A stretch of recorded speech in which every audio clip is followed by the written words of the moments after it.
Welcome, welcome. Welcome back. Welcome back. We're glad to be back, Definitely. as always. And first and foremost, let's kindly apologize if we seem a little, Inebriated, I guess that's the word, as you can see. It's one of those nights. Cheers. Cheers. Salute. Oh, yeah, so you always got to drink after cheers. Oh yeah, It's not a regular occasion. that's that. That's that hen dog, And no. like Shannon Brown would say. That hen Shannon dog. Brown. That's Shannon Brown. That's not Shannon his name. Brown. What's Shannon his name? Sharp. Shannon Sharp. There it Le is. Shannon Sharp is Skip. The would Shannon call him. Sharp. The Shannon Sharp. Come on, Skip. That's Come on, apropos. Skip. But yeah, it's not a regular thing. We're not big drinkers, but we felt, tonight it's Friday. Felt a little. What are we calling it again? Anything goes. Anything goes. Anything goes. Been sipping on some. That hen dog. So yeah, just apologize if a few words are slurred, if we go a little off the cuff and maybe rant a bit, but It is Yeah. what it is. It apologies is in what it is. advance. But yeah, great to be It's our back. version of drunken history. How Sure. about that? Sure, we'll give it that. Cheers to that. The drunk pod. But yeah, what we have on deck today, I know we were chatting it up just before we started rolling, and we'll touch up. Top up. Yeah, top up. He needs a top up. That's enough. That's enough. I think that should do me for the pod, hopefully. I drink my Henny neat. No rocks, just neat. Straight to the chest. All right, let's get back to the podcast. First topic of the day. And Becky's in trouble. We got a girl named Becky. And Becky's in trouble, Got guys. a girl named Becky. She's not the only one. She's not the only one. What's homie's name? William H. Macy. His girl. I can't remember her name, but she's in trouble too. Whole bunch of other people for paying to get their kids into school. Now, mind you, yes, she was caught now, but I guarantee you, this is an age-old tradition. Absolutely. Absolutely. It people- goes way deeper. I think I heard 50 people were arrested. There's got to be more. Way more. There's gotta Way be more. So at this point, I really feel they need to do a thorough investigation and go as far back as 30 Not only years that, ago and just dig up everything. Way more schools. Yeah, Way more schools. because think about that. You're telling me these people, and I'm saying these people because I'm speaking directly about wealthy people that can afford, or rich Yeah. people that can afford to do these things, are basically paying to have their kids admitted into top-notch schools, which obviously by going to these schools sets you up on a nice path for life. And from what I heard, the scam was they'd get their kids somehow put on some kind of team, and it was one of them elite sports, like the crew team. A yacht club. Or the yacht club. And for some deserving member of a potential yacht or crew team, they're not going to get that spot because someone is having their parent pay anywhere upwards of $500,000 to get their kid into the school. And it That's a goes lot to get beyond that. into. It has to go beyond that, because if you need to be bought into the school, you're not going to be able to maintain the workload that's going to be put on you. Which means you're gonna have especially to at pay. these Ivy League schools. Exactly. You're going to pay to maintain the workload. Exactly. Chances are, if you don't pay to maintain the workload, then you're probably paying for your degree. So you see a lot of One way people. or the other. So now you have to question a lot of people who go to these Ivy League schools or these top-notch colleges and universities. They graduate with these amazing degrees, but They're the for some future reason- leaders of the world. Yeah, So how smart are they really? you got to wonder. And you wonder, and then that goes to kind of show what the state of the world is in too. I was telling you this earlier. A gentleman by the name of Dominic Foxworth works for ESPN, if I'm not mistaken. Used to play in the NFL. He is, or he used to be, part of both the NFLPA and the NBAPA. So one of the things that he said is while he sat in meetings, he realized that a lot of these owners aren't smarter than him. Like, that's one of the first things he realized. Like, these guys aren't smarter than me. Like, it's very weird. Yeah, they got all this money. They're in this high position of power, but they're not smarter than me. And that's the thing people don't tend to, I guess, old money piece together. No, but people don't always look at that as like, just because someone is wealthy, successful, has money, does not mean that they are intelligent or have any form of education. It could be, like you just said, old money, inherited money. It could be something that was paid for, bought, whatever the case may be. But this direct incident shows that there's a deeper rooted issue that's probably been happening and needs to be investigated. Because now you know what it's done? It's already been investigated. What should happen deeper. is to be investigated way deeper. That's You what shouldn't I mean. stop at just 50 people being arrested. There's more. Absolutely. Now I look at it as, okay, so now you're telling me there are... And it can't be just Ivy League schools where this is happening. Of course. Come on, it's going on in every... I'm guaranteeing it's going on in every school, basically. Every school you got to pay tuition to get into. I guarantee people are paying to get their kids... They're paying extra to get their kids in. Just because they know it's going to set my kid up for the rest of their life and so forth and so forth. But where it kind of... Not even kind of upsets me. Where it really upsets me is the fact that, again, because of money, because of wealth, because of privilege, you're able to pretty much skip the line kind of thing and bypass certain processes that other people who, for one, are probably way more intelligent than you, work a lot harder, are more passionate about pursuing certain avenues in life in terms of education. See, and they don't get that opportunity because they may come from a impoverished family or a middle class family that can't afford to go to these schools. There are many different types of privileges, and this goes to show that the greatest privilege is that of wealth. No matter what color you are, if you're wealthy, you're in. You're good. You're in. Because money... You pay to get in. Clearly, this shows that you can literally just pay to get in. Yeah. You can buy your way out of any situation. You can pay your way into any situation, basically, if you have money.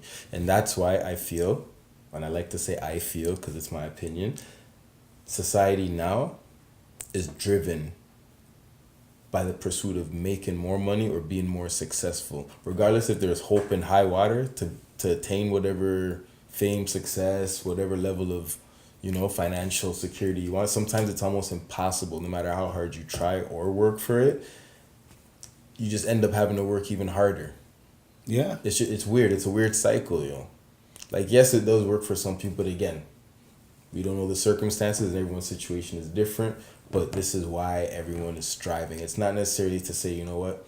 And sometimes I look at it and I analyze people. I'm like, okay, cool. You're pursuing this financial success. What is it for? Originally, you'd think people doing it, support family, to do, family things, take care of what you need to take care of. But then you kind of look deeper and you kind of see it's more for clout, to be able to, do luxurious things and show off with it. And it's like, what is the purpose of you pursuing that then if that is your end game? Why not just, maintain the regular life you live? You don't need the exclusive stuff. You don't need the expensive things. And then we can go back to this too. You buy all these expensive things and you find out some of these companies are racist. They're damn near slave minded or whatever, And then you've invested all this, time, effort, money into buying and working hard to attain these luxurious items and luxurious lifestyles. So when you find out that the people you're buying from aren't even, not for you. Yeah. So it's almost like... They want you in a noose, literally. Yeah, and I'm not talking, it's not just to say maybe racial too, because there's obviously a lot of, people who aren't of color who are also impoverished, who also pursue this kind of, try to attain this kind of success. And we all fall into the trap, basically. Say success is the biggest measure to, And here it is. But what's it for? You can buy your way to success. You could buy your way into success. But you need money to buy your way into success. So technically, if you're broke, if you don't come from a wealthy family, you ain't buying your way into success. You either have to kiss your ass into success or damn near kill yourself working hard to even get opportunity to attain success. And if you do attain it, then you got to work. Lucky. then you gotta bust your ass twice as hard just to even keep it. Because you know people aren't gonna be happy with you being successful depending where you come from, especially if you don't come from that cloth of wealth. You're gonna have to always prove that you deserve it, basically. So it's almost like, and I hate to say it because I know everyone's on this whole positive vibe of like, stay positive and things will work out. But you look at something like that and you're like, is there even hope then? If your competition is people who are far more wealthier than you or have way more money or to even get into school, now it's no longer about, hey, who's smarter than the other person or who works harder. It's more about who has the money. You can't find hope. I have seen a lot of Facebook posts of different individuals getting scholarships and getting accepted into schools of the right way. Which young girl. It is possible. Okay, maybe I shouldn't say there is a young girl. Maybe I shouldn't say there is. Who was accepted into 30-something plus colleges and received like tens of millions in scholarship money. But now the question is, how hard did she have to grind and bust her butt to do that compared to, hey, here's $500,000. Put our kids in the yacht club. Put our kids plenty hard, but that's what I mean. She's seen the results of her hard work. Which is true. 4 quadruplets all got accepted into Ivy League schools. Okay. All brothers too.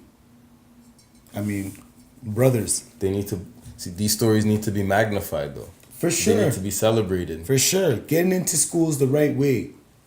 This is what we should be talking about instead of these R. Kelly gossip stuff. Like, there you go. Like, but then we know he's guilty. That's what it comes to.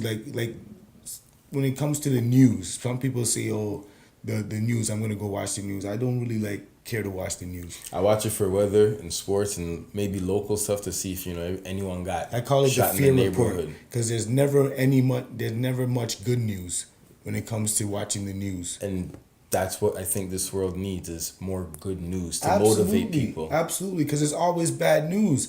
And it's a perfect segue because speaking of bad news, the mosque shooting that happened where upwards of 40 plus people murdered. 49. There you Almost go. 50 basically. 49 people got killed. Senseless. And this is in a religious establishment.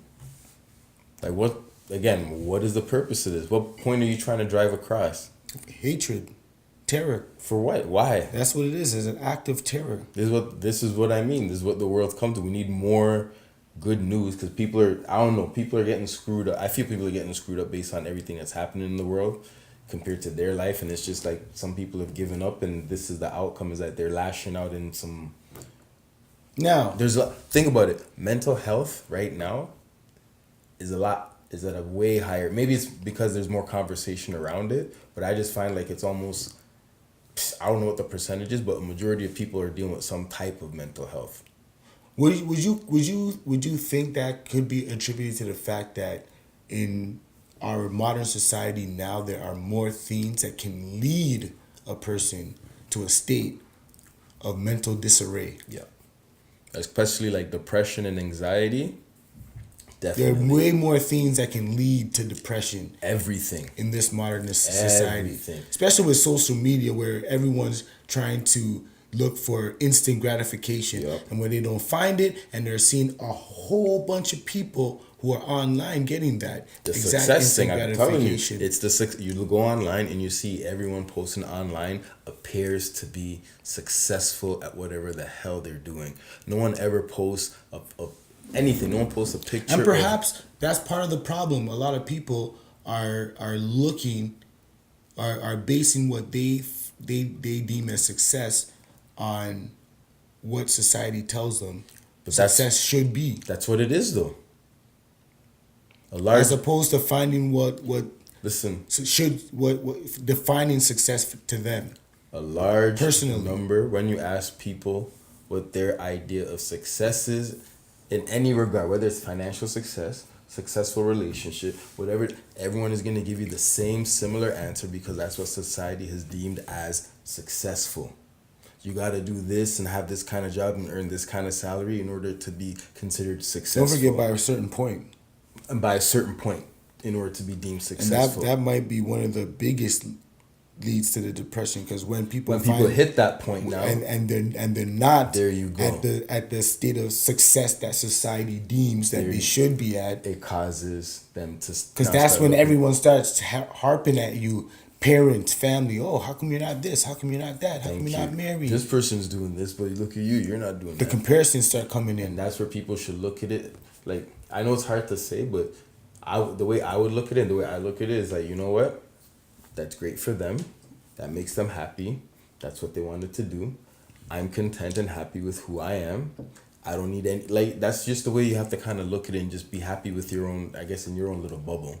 But you're right. That's exactly what I feel causes a lot of these mental health issues, is that there's so much pressure set by society in general. And then everyone else follows what society is basically saying. Imagine if people just said, you know what? It's cool that you're saying that should be what deemed successful or deemed, appropriate. But for me, this works. If more people did that, at some point people would be like, you know what? Whatever success is doesn't really matter anymore. This is what we consider success. Some people, like, I've met people who consider, success is, I have my family around me. I have a job. It's not the best paying job, but, I have a roof over my head. That's successful to me, and I'm alive. I'm fine with that. I can live with that. Other people will have all of that, roof over their head, family, everything, but then it's like, I don't even, like, that's not enough. I don't want that. I want more. I want to be able to do this. I want to be able to do that. I want to be able to, and then it becomes a chase. And if they don't hit it, then it's like, I'm nothing. At the end of the day, I think success for anybody, it should be their own happiness. Yes. And by happiness, I mean happiness defined based on their own personal standards, not what anybody else has put upon them. And that's not necessarily easy to get to. That's what I was going to say. Because most people, when it comes to what it's something that has been touched upon already. Most people, and it leads to, again, depression and people not really knowing themselves, because they find themselves basically living life for somebody else. Yes, and that's what I was going to say when you said happiness. I was going to say, I don't even think people know what makes them happy, or what their happy self is. Because far too often, you're right, people are trying to be who someone else sees. They're trying to make somebody else happy. Basically, you're living someone else's dream almost. Well, you should be this because, and then it's like, okay, I gotta do this to, make this person happy or impress this person. Then you go doing that, but deep down you're like, man, is this really what I want to do? Is this really me? Should I be here? Like, and then you start fighting with that. And then if it doesn't work out, then guess what? You feel like, what? I failed. And then the people around you, and that's another thing, is that people's support system, I don't think is as strong as it should be, or as it used to be, I guess, back in the day, where you had like an actual family foundation and support system. Nowadays, everyone's in their haters. It's haters, but then again, with everyone pursuing all of this success, everyone's in their own world, to where it's just like, yo, yes, I'm cool with you, we're friends, we're family, whatever, but because I gotta focus on getting to where I gotta get to, I don't have time to, pay attention to you or support you where you need to be supported. And everyone's just focused on what they want, and they're going hard for what they want. And then by the time you know it, that's why you hear a lot of stories where people who are going through depression, things happen where they either take their lives or attempt to take their lives, and then family members like, we didn't even notice. We didn't know anything was wrong.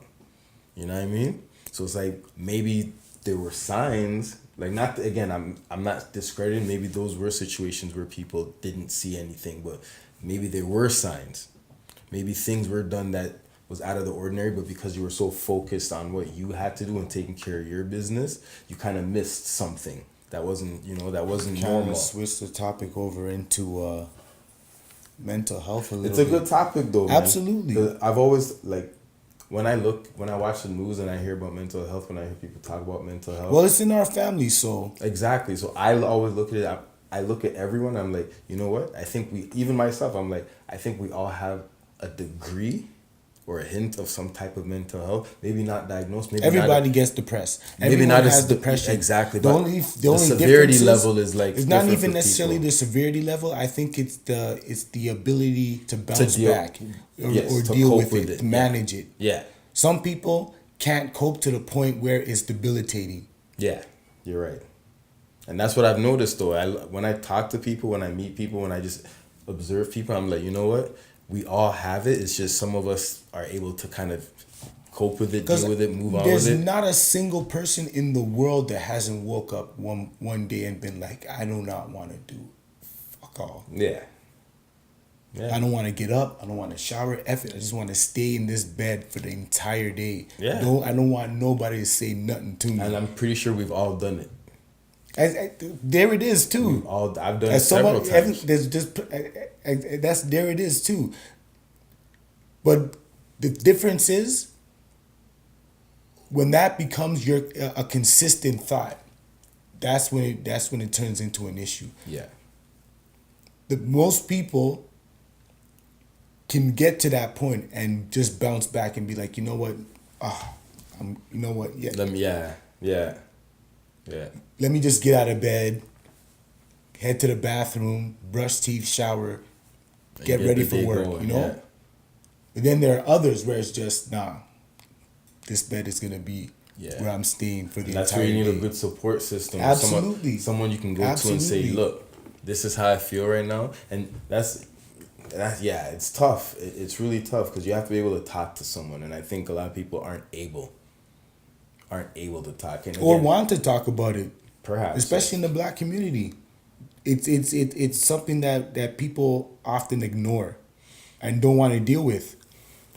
But then, to speak to that, I guess, if you're going to say in the black community, I can kind of say, I think it's also the way that we were raised. Because you weren't raised to necessarily talk about certain things or bring certain things as a point of complaint. Like, you're going to go to your parents and say, I feel this way today. I don't feel like doing anything. I know exactly what you're talking about. You don't feel like going to work. Are you stupid? Like, that's the kind of reaction you get. It's like, are you crazy? So for us in the black community, like, I'm sure it's the same with like Caribbeans. I'm not sure, but we're African, so like It's going to be very similar. Going to your parents to say either I feel like, yes. I don't think we could ever said back emotional then, like, stuff. Yeah, like maybe now, yes, they understand more, but back then we couldn't have gone and said, oh, I feel depressed. Even now, nah. They'd be like, about what? Like, think about it. Like, that's what we would get, and that's why I think. Do you not have food? About what? So that's how I think. Do you not have your Nintendo to play? That's why I think in the black community, it's not talked about as much because we kind of just bottle it in. Because to bring it out, it's like, you've been poor our whole life. You better deal with life, boy. Like, you know. Yeah. We've been broke for as long as you. Like, what are you talking about? Like, and then your parents will kind of look at you like, look what we went through, and you're talking about that.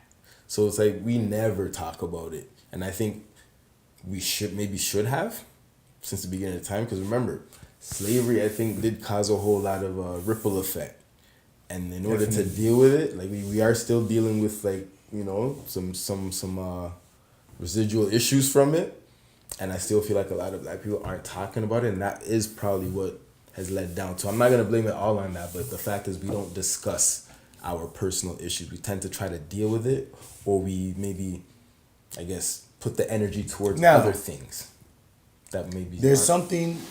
Speaking about you touched on slavery, and it's something that I recently looked up on. I'm not gonna get into detail on what it is, but it's called what's it called again? Buck busting.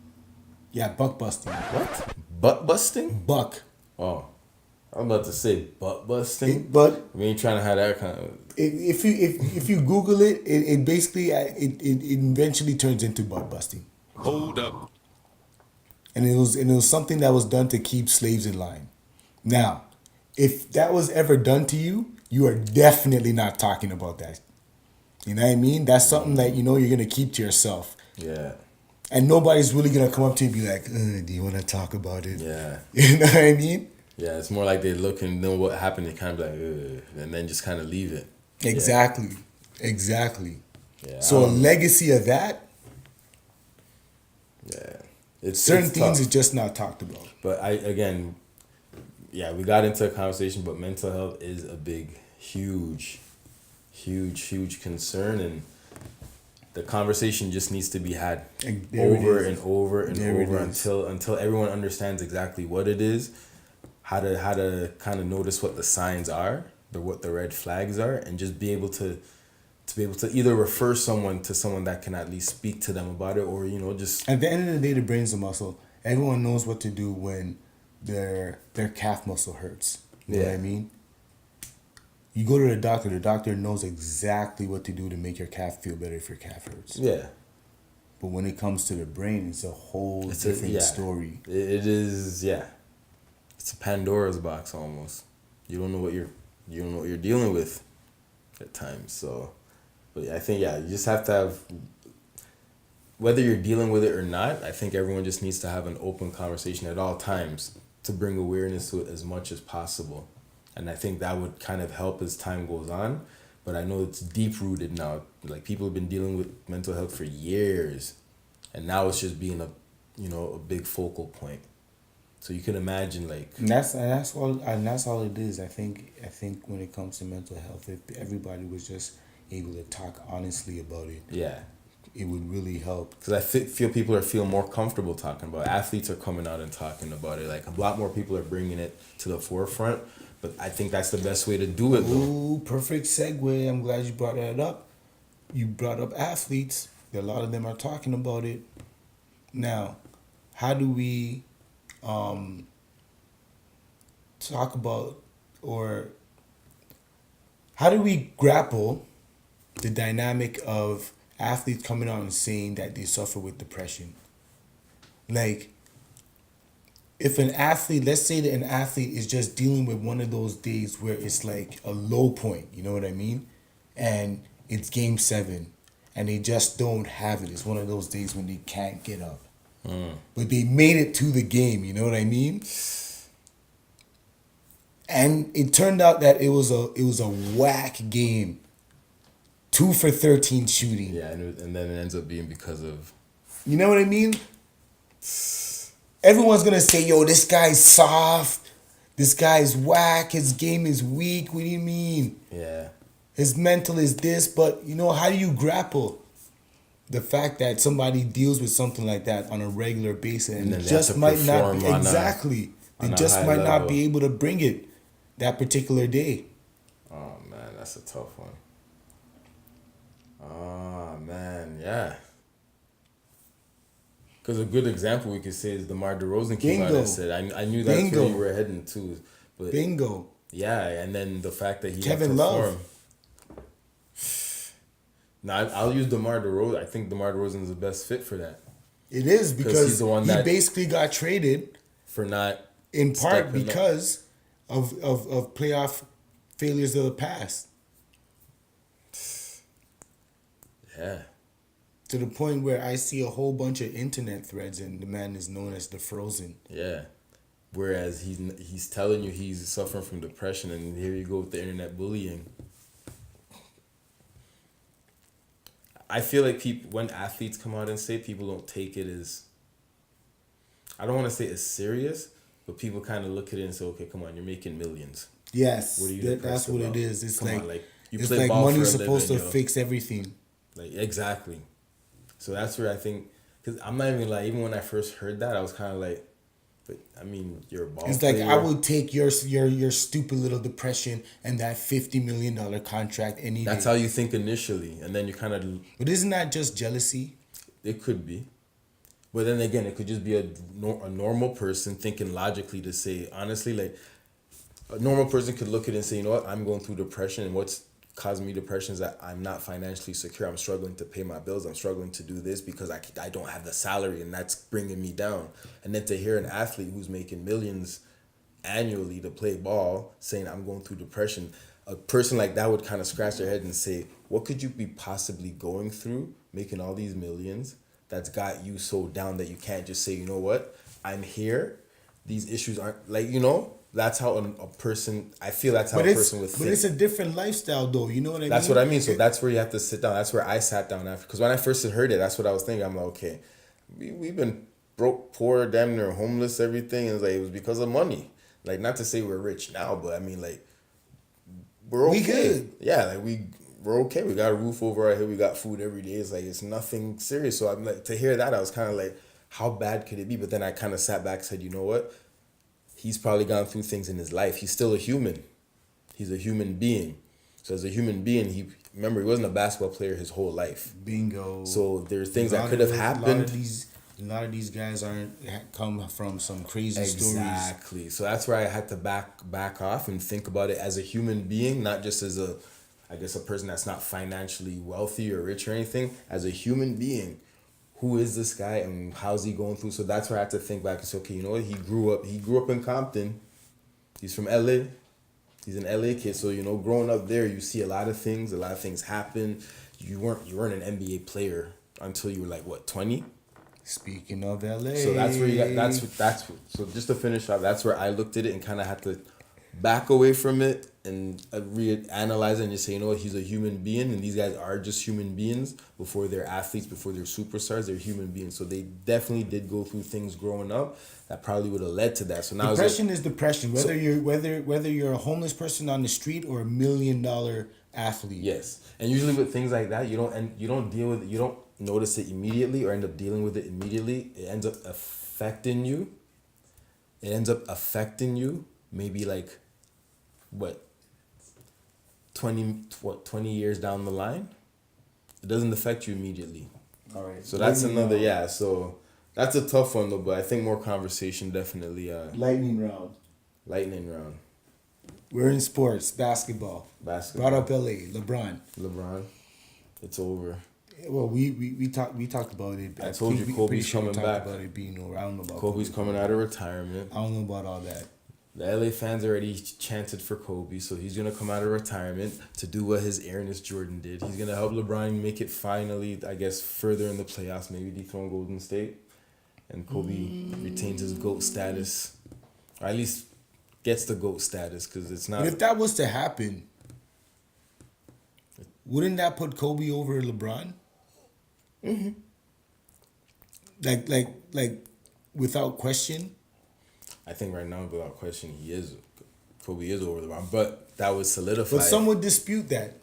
I'm not saying me necessarily. I know some would dispute it, but I think if Kobe did that, then definitely it would put him above. What would you be? Let's say you were the management at LA. Would you be open to trading him, LeBron? I think this year's a wash. How many years is he with them for? 4.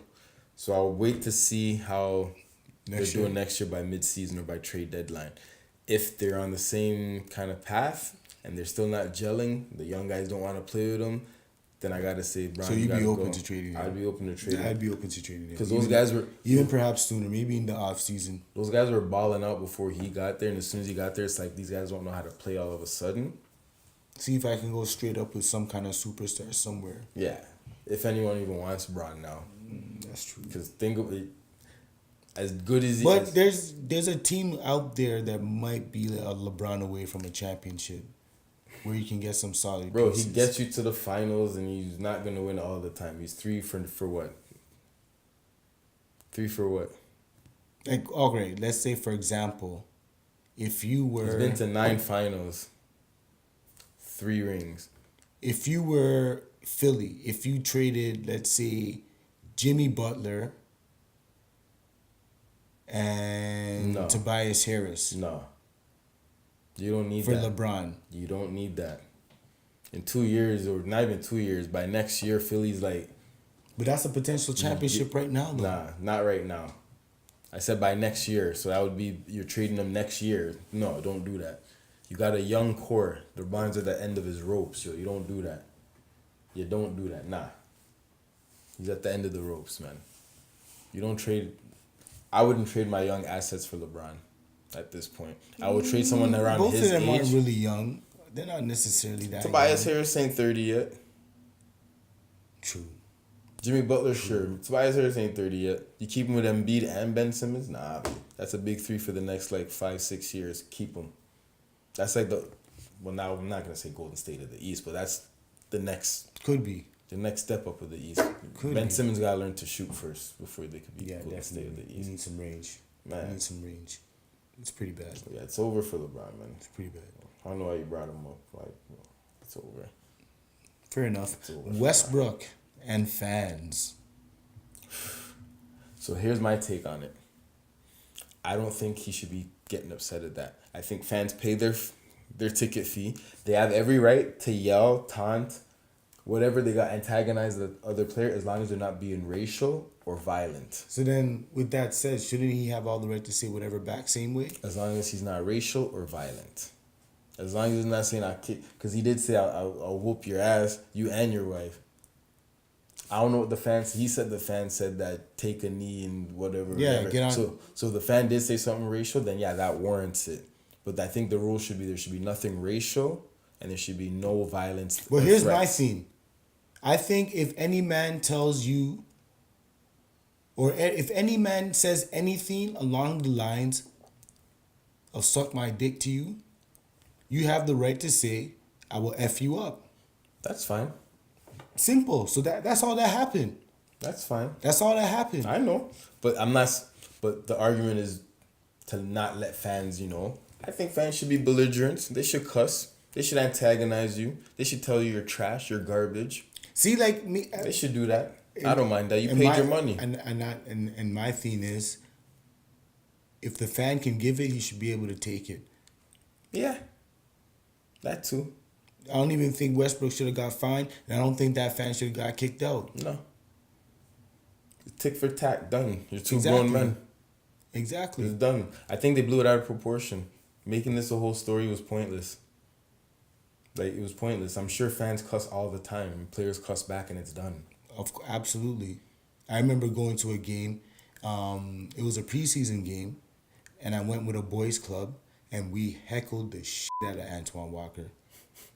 It was ruthless. And there's nothing wrong with it. But the thing is, the man would not acknowledge us. And that's another way that athletes could deal with it. He would not acknowledge us until one guy went, I guess, crossed the line for Antoine Walker. He called him a fat f***. And at that point, Antoine Walker turned around and gave us like the coldest ice grill that we ever seen in our life. And we all sat down quickly, heads down. And did not say a word to him for the rest of the game. And that's the thing. The best way to deal with it is to ignore it. Eventually, it will die down. And if it does get out of hand, then by all means. He did not say a word. All he took was a stare. And we knew. But he knew not to. But that's the thing. He was, I guess, I don't want to say mature enough, but he knew how to deal with it in his own way, where it wasn't blown up, and it didn't turn into anything more than it was. But again, I just think the media, because it's Westbrook too, it's Russ. All right, Serge Ibaka. It's Russ. Serge Ibaka, always fighting. It's the African in him, man. He's always throwing punches, never landing. I don't think he's been in like, I think he has the record for most NBA fights. And never landed a punch. Yeah. Yeah, I guess he just likes to swing. Swing and misses. Hey, but if he had connected, well, they both swung and missed anyways. But if he had connected, that could have been a good little knockout. And Marquise, he grabbed him by the throat. Oh, he threw a punch. But I don't know, maybe he didn't really want to fight. Maybe it was just... It escalated quickly. Yeah. It escalated I wonder what Marquise Chris said to him. It was probably, get your ass up. Get the up off the ground. Something along those lines. Like, what did you say? Yeah. I would kill you. He went for his neck. And that's how you know he's African. He went for the neck choke first. Not even to push him, not even to swing. He went for the neck choke. That's how Africans fight. They don't fight an African. Don't fight us Africans. We'll choke you by your neck, and then we'll give you 1-2 punch in your mouth like this. But nah, it was hilarious. Like, it was funny to see, but at the same time, it's like right now is not the best time to be doing that crap. Mm-mm. Actually, I guess it probably is because we still got some time before the playoffs. If it was going into the playoffs, then it would be wild. Like, you go into the way you go into the playoffs, is as a cohesive unit. You don't have no drama. There's enough games for Nah, man. to get over that drama. Because you're not looking at it. There's other teams who Because he's gonna come back. By the time he comes back, we're still gonna have at least 10 games left. That's nice and lovely, but I'm still there's going into the playoffs. It's a delicate situation. Everything has to be. You know how many perfect. games back are we from team? Everything has to be perfect. How many games back are we from? Maybe a couple. From the Bucks, maybe a couple. Because the Bucks are rolling right now, man. They're not rolling. A lot of teams are rolling right now. They're not rolling. They lost a few games. Yo, they're rolling. And I guarantee. So watch, Toronto's going to end up playing, what's their name? 3 games back. Yeah, so, yeah. Toronto's going to end up playing in Detroit. It's going to happen. What did it look like? It's going to happen. Not yet. It's going to happen. Not yet. So what's going on with the privacy stuff? Privacy stuff. So apparently Transition. Apparently a lot of these social medias aren't as safe as we think they are with your privacy.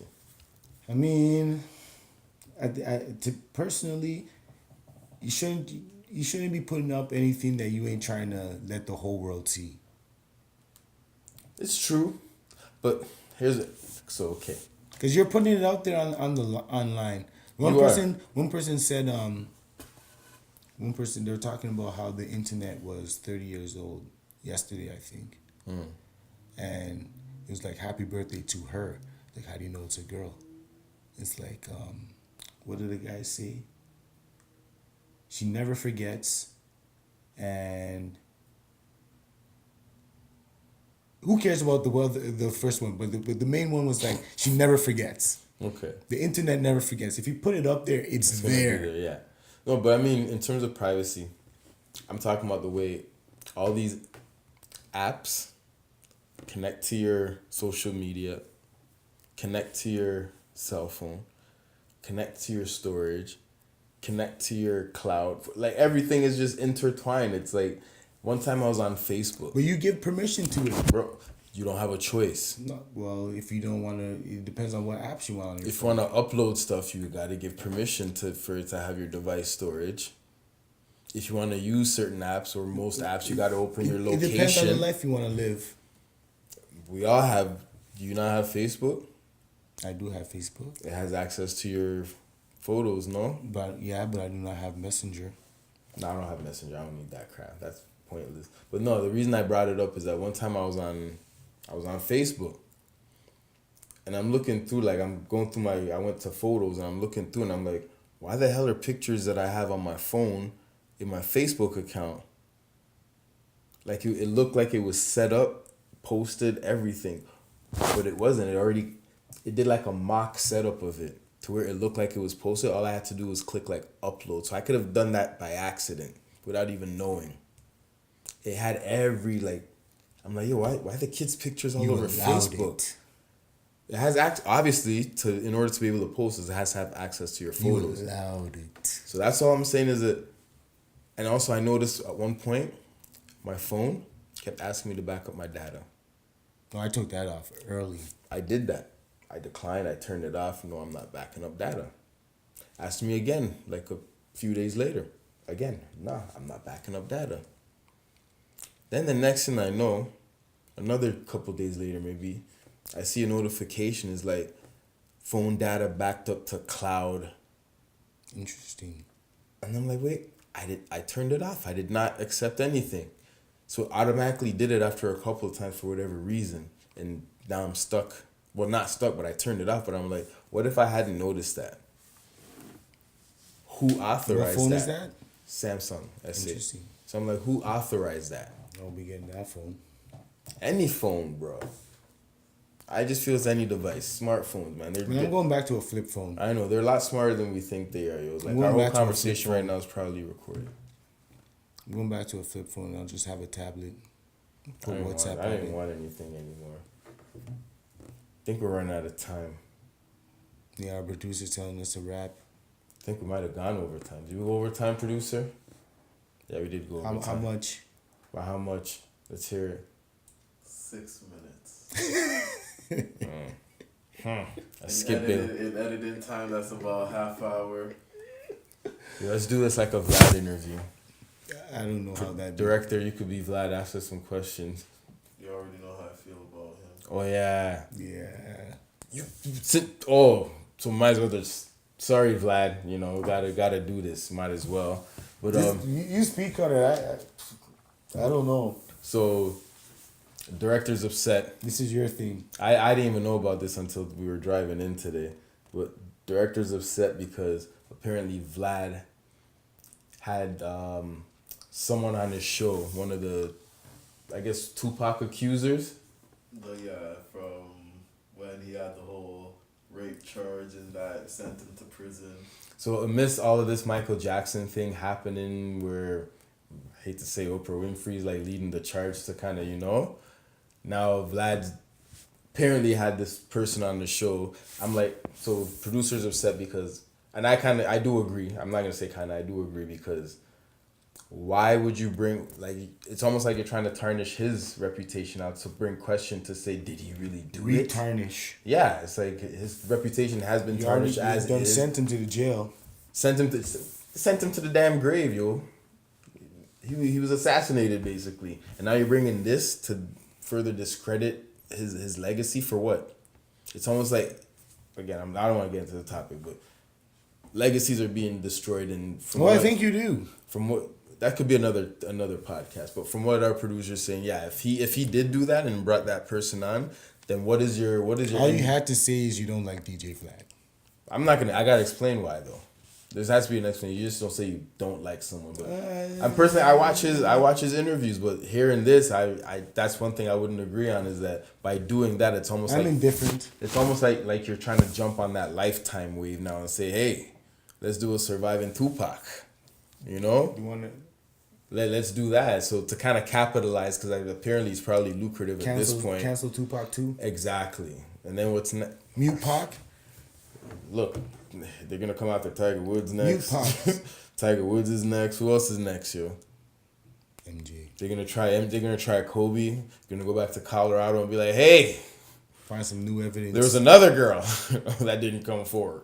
Like, let's take a look at them draws, them diabolical draws again. So it's like, when does it? Chappelle said, when does it end? Most and who's gonna jump on the next wave, kind of thing. So if DJ Vlad did that, I'm kind of, I watch his stuff, man. Like I like his interviews, I like his stuff, but that kind of seems like to me he's meh. That's a power move for me to say, you know what, I want to jump on this new trend. Big fat MEH.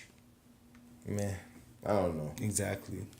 That I don't agree with. And then there was an interview I saw with Big Knock and Vlad talking about Eazy-E, and there was not even a disagreement, but Big Knock mentioned he wasn't too, or Vlad mentioned that Eazy-E's was a little pushy. No, that Eazy-E's daughter wasn't happy with the post he made, insinuating that Eazy-E died of HIV/AIDS. Yes, but his daughter obviously was upset because she doesn't want her father to be depicted as that because there's more to the story and the truth isn't exactly what everyone thinks it is. So Vlad was part of that too. So hearing this now, it's like this is two things in one day because I watched that interview today and then hearing this kind of now is like, ugh.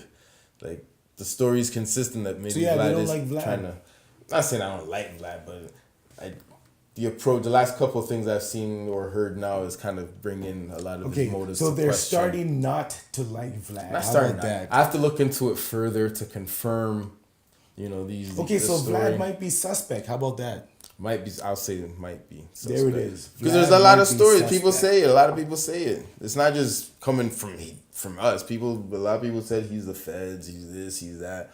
I don't know, but in terms of like Dame Dash has said he's a culture vulture, but keep in mind that opinion only this side of the table.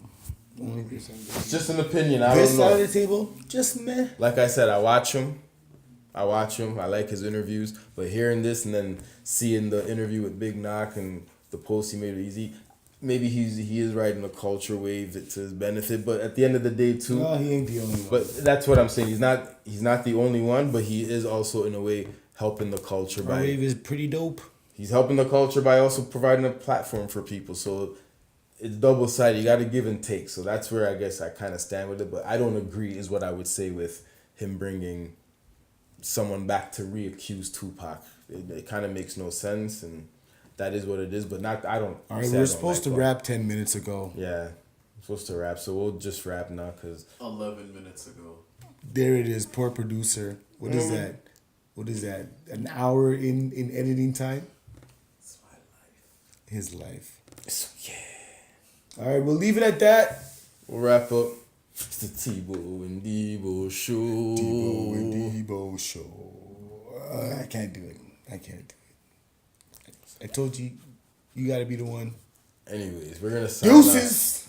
and go get lit for one final time before calling it a wrap. It's late. It is. Everybody else is out partying. We're shooting a podcast. Damn, we boring, man. We need a life. And